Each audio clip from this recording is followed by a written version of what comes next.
Hi guys, Assalamu Walaikum. How are you all? I hope you are well. Welcome back to my channel in this new video. Today's video how to make checklist the table text in Google Docs. So get started. At first open your docs file.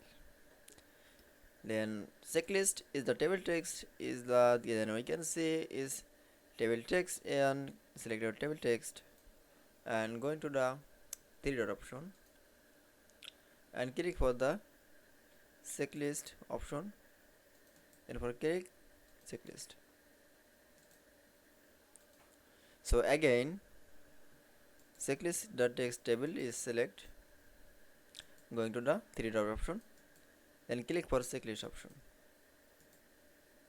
Then click for checklist option.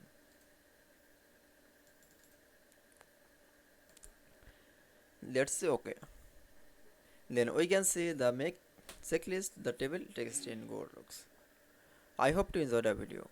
Please like, comment, share and subscribe my channel. Thanks for watching my video.